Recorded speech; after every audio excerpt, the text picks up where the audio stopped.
Hi, everyone. I just quickly wanted to do a short video of a general overview of what is expected in the PAT and how to approach it, especially with the topic that we have for this year in 2022. So as you can see on the screen, the topic that we got this year is the protection of privacy. To take it a step further, it is the protection of privacy in ICTs and basically data protection specifically. Now, in data protection, there are different things that we can focus on. Let me just get to the next slide here. Okay, so we have a little description here. Let me just move this.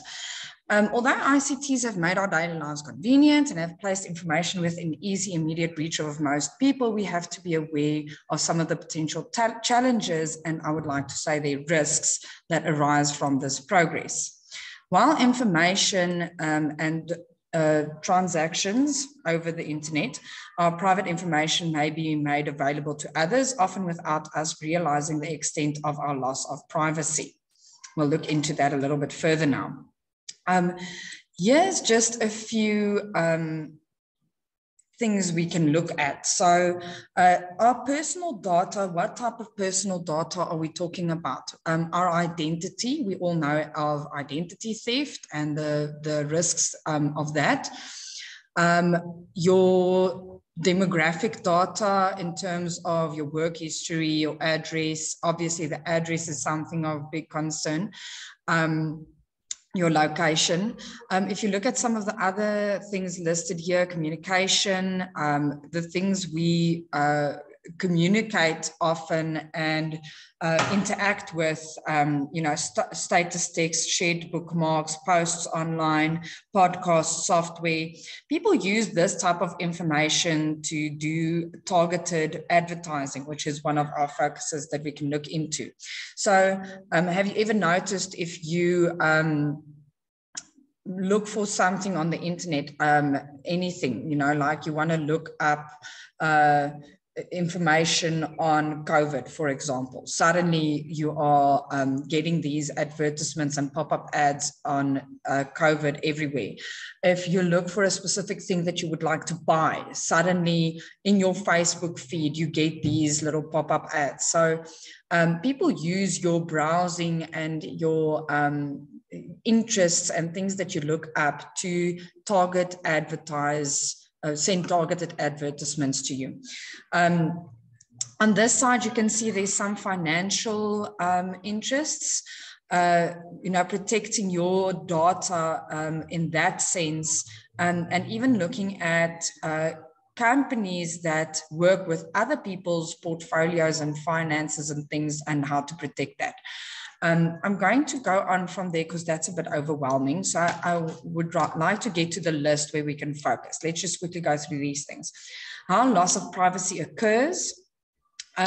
So if you have WhatsApp on your phone, which most of us does, if you have the app on your phone, that means that you agreed to the terms and conditions. Did you actually read those terms and conditions? Probably not.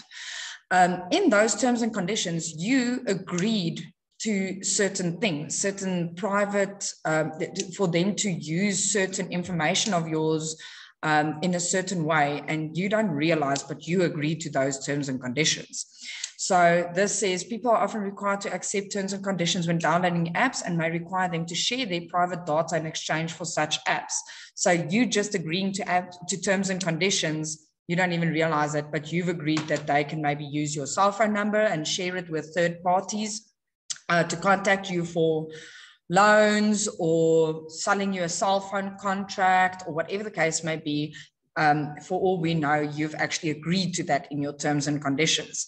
Or to maybe use your location in Google.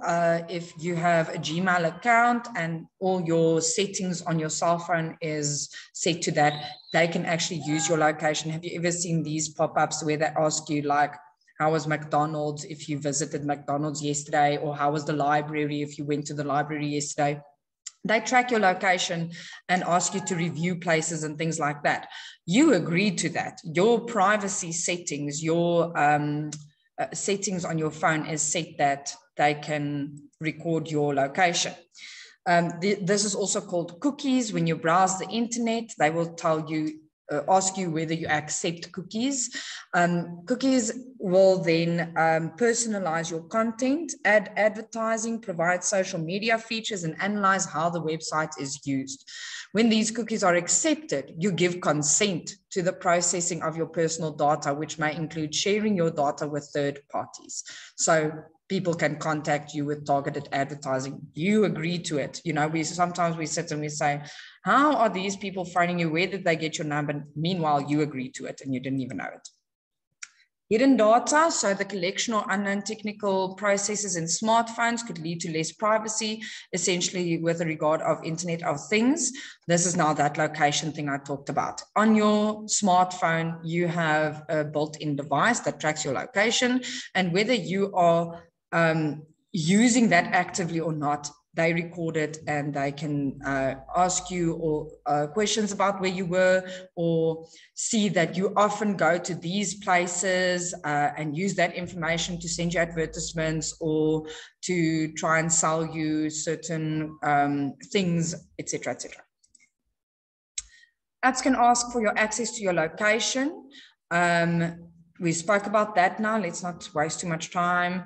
Information can be available on third parties, aspects that may be of privacy, affect your privacy, online transactions. Here's the list that I wanted to get to. So choose one of these as your focus for your pet. Online transactions and financial privacy. This is your banking apps, making EFTs, you know, you find something on Facebook maybe that you like and you want to buy, and you need to make payment and you do it via internet banking. How do you protect your information? What are the risks? Those type of things. Social media and youth privacy. I think if by the end of this, you're still not sure, this is a nice one to go with, because we all have social media accounts. It's easy to think of, you know, the research questions as well as the questionnaire questions. And we do have some background knowledge on this already. We all know that we need to make sure that our Facebook privacy settings are set to the correct features that we need and want. And yeah, I think that's a good one to do your whole pat on. As we analyze these focuses, please remember that we're doing a big research assignment here. If we break it up too much and we don't keep the bigger picture in mind, it might, you know, catch up with us in the sense that, you know, in my videos, I usually tell you like, okay, we get to Excel, we get to the functions, do the functions. There's the different levels, do functions. But the point is to collect data and to turn that data into information and to make decisions based on that information.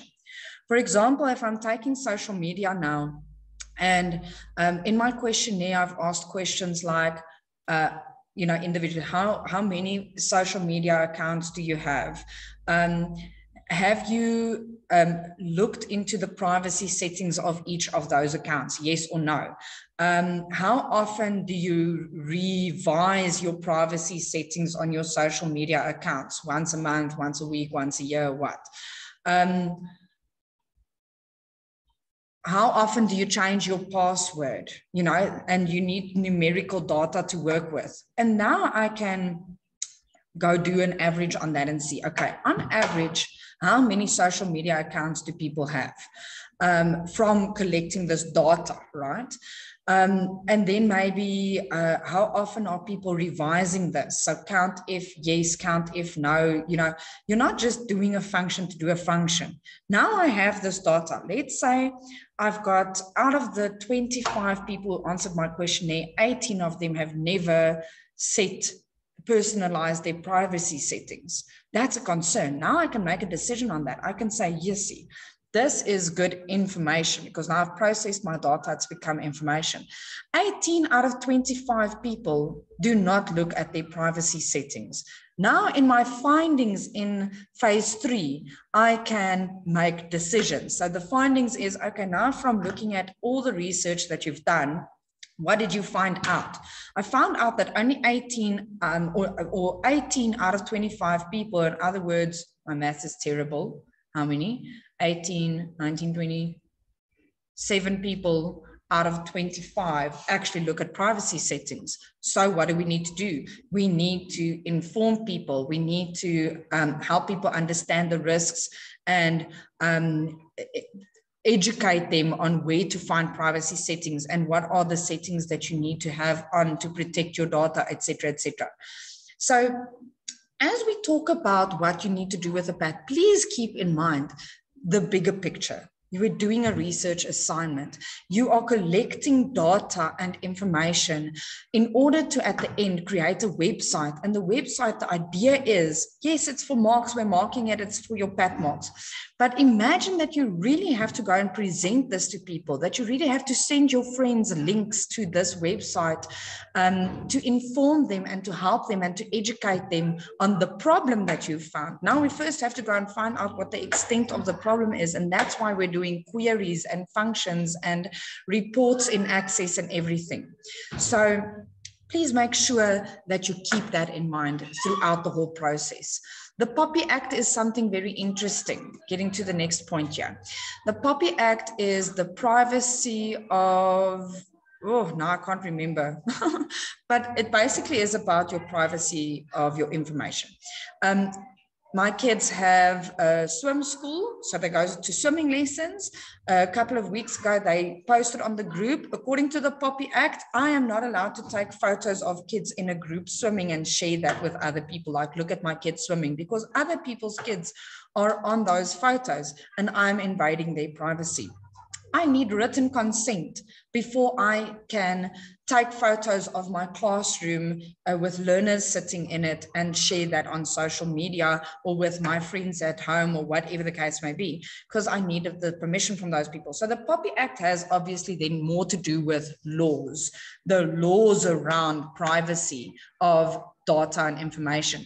So that's very interesting if you are interested in, law and those type of things. You have to give, at some stage they sent this on all the WhatsApp groups saying that if you remain on the group, you're basically agreeing to certain terms and conditions. If you don't agree, you need to remove yourself from the group, So you can look into the POPI Act and the laws around the POPI Act and do your PAT according to that. How does the POPI Act protect our privacy? What do people need to understand about the POPI Act? Especially, obviously, remember that this is CAT. You're doing this on CAT, not on laws on other things. It has to have something to do with ICTs. Then the targeted marketing, I already mentioned that now. Guys, that's something that's really interesting. You can go into this and dig deep with the extent that people invade other people's privacy just in order to send them the correct advertisements, what your demographic is. One lady who was doing some research in class found that companies track women's pregnancies and their due dates to see at which phase they are of their pregnancies, to send them advertisements specifically catered to them. There's a documentary, I think it's on Netflix, if you can maybe look that up if you're interested in this topic, that they interviewed a man who used to work at YouTube or Google or something like that, who ended up leaving the company, a good salary and everything, because he could not live with himself anymore in terms of how unethical the company became with the invasion of privacy just for targeted marketing and advertising. So you can go and look at that if you're interested and do your PAT on that. Big data, I'll get back to later on. Internet of Things, this is also, what was the earlier example there? Internet of Things with your location, your privacy settings on your apps that you're actually using on your phone, your smart technology. You have a smart watch, maybe smart devices in your house. How can people invade your privacy through those things, and how can you prevent it? The smartphones and location information go hand in hand for me. Certain apps, they're all kind of connected. The big data, Internet of Things, smartphones, location information, all have a bit to do with each other. But the smartphone specifically, as we said, now you download an app, you just agree to the terms and conditions, and then they usually ask you for permissions. On WhatsApp, at some stage I had trouble. I'm like, why is there no names? I got a new device and I installed WhatsApp, and suddenly there was like no names to the numbers of the messages that I had. And then I realized I had to go and change my permissions for WhatsApp to use my contact list. So you give permissions for your apps to use certain other data on your phone. And how does that affect you? Location information, we also spoke about now. Okay. The important thing that I want to get through to with this video is that you need to remember that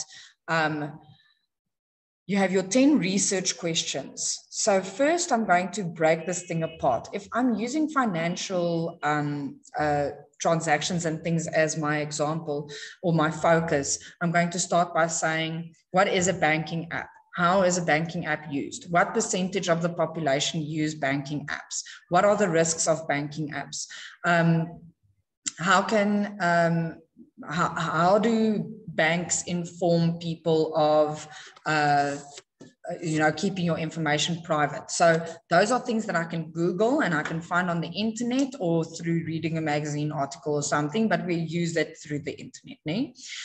So keep in mind that you then also have to do a questionnaire. Now you're going to ask people around you in your community or in your class, or where are you going to find people and ask these questions from them? Also then they need to be processed. Like I said, we need to find out how many people do this. And now you do those averages and count ifs and if functions and things to turn your data into information. And it has to be valuable information according to the focus of your PAT. So it says here, investigate how one or more aspects can impact on privacy of people on an international, national, provincial, local, or school level. I recommend that you stick to one, focus on one of these previous topics that we looked at now, and then start asking, how does it impact the privacy? What are the risks? How can we keep ourselves safe? Okay. Please read through this. I'm not going to read to you. You research the extent, the challenges, the implications, how it can be addressed. You need to gather and analyze data. I mentioned that a few times now. Which measures can you put in place to protect your privacy? So that's the how can I prevent falling victim? Which technology can protect your privacy? How many people are there that are affected? How to solve these challenges, and then identify a suitable audience. And this one I mentioned in phase 1, part 1 video, that your target audience has to be really realistic. Like you can get those people in a room together and do a presentation, and it's possible. You can't say that your target audience is all the teachers of France, because you're not going to get all the teachers in all of France in a room here tomorrow. It's quite impossible. So just be realistic with that. I'm also not going to read through this bit by bit. I think we have a general idea now of what we need to do. Let me just stop the screen share here. I'm going to just show you the folder quickly. This I will now upload to my drive and share on a link on this video in the YouTube channel. So just look out for that.